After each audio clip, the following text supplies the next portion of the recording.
What's up, everybody? We are out here at Sand Hollow with Jon Crowley from UTV Guide.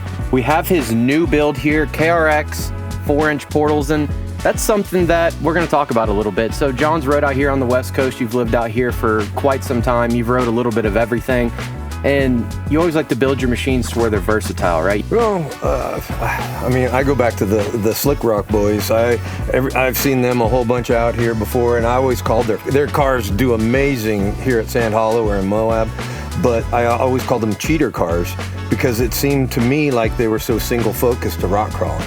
And that's why I've always kind of avoided portals in the past, because I want a versatile car. I want to do everything with my cars. So when it came time, when we started talking about this build and kind of upping it a little bit more and making more of a rock crawler, I decided it was time to give it a shot. So you've got how many miles roughly? You've had a couple rides on it so far. What's the honest opinion? You know, we kind of talked a little bit before we ran through this a little bit, but we were talking about the drivability, right? You add portals to a machine. Obviously, it's going to increase the steering effort. You know, does that affect you while you're riding high speed? Well, first off, back up just a hair. When you add portals, for my West Coast friends, portals are going to make you wider, about 9 inches wider. These are 4-inch portals, so it gives you a lift of 4 inches as well.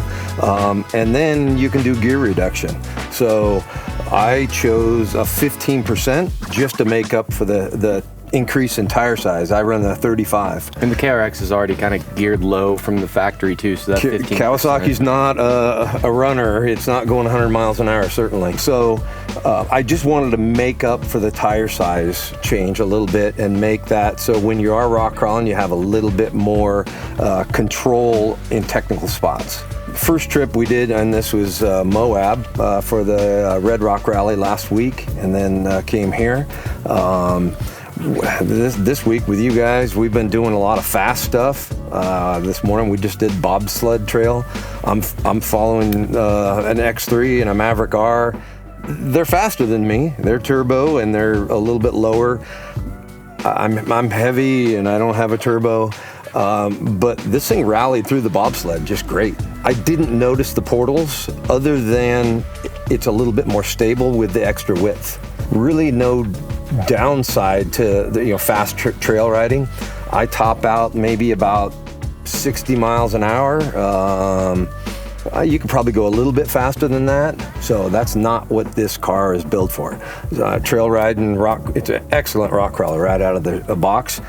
I feel like I just made it that much better a rock crawler without sacrificing any trailability. I selected the 4-inch 15% gear reduction dual idler. What the heck is a dual idler? Essentially, you used to have a drive gear, an idler gear, and a driven gear. So all the strain was on that idler gear. So instead of having a single idler, we added another idler. So now we're taking that strain and applying it to 2 gears. The other question I have, I know you've got bigger portals, bigger lifts, and you've also got different gear ratios. Right. What's the story there? So you've got the 15%. We also have the 30%. We offer that in the 4-inch on dual and single idler. Then we have 6-inch, 45, and 60. So dual idler as well with the 6s. And then we have 8-inch boxes, 60% and 70%. Whew. Yeah, so we've got... So those are pure mud, right? Big lifts. Right. Nobody out here is doing that. Well, we kind of talked about Slick Rock. That was wild when Big Red, I think his name of Kurt's machine was, running 6-inch boxes out here. Like, that was crazy when he was like, yeah, I'm putting 6-inch boxes on a machine. We're like, that's nuts to come out here and ride on 6-inch boxes. Obviously, there's not a lot of that going on. 4-inch is definitely more catered for the rock crawling stuff. But yeah, we have a plethora of options for just about every riding style. Obviously, if you're riding in the dunes only, portals probably aren't for you, but if you're somebody like yourself and a lot of guys that like to come out here and do a little bit of everything, especially here, you know, you can get in the dunes. Like, I've been here a couple times, but not to the extent that we've rode today. Talked about, we got on the bobsled. We've done some higher speed desert stuff. I mean, you've been hitting whoops in this thing, and then we come out here, we're doing rock crawling. We're riding a portal machine too, and it does great. I mean, I'm thoroughly impressed with how the KRX is, just watching it work. The Expedition we brought, I mean, very versatile units. Yeah. Well, Jon, I think it's about time to get out of here, but one last thing, you do have another trip planned.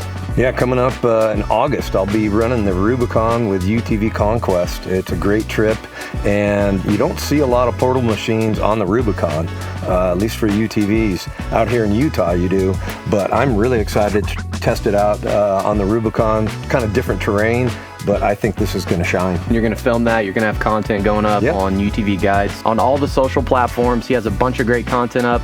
And also make sure you go subscribe, check out all of our content to stay up to date with what we're doing next.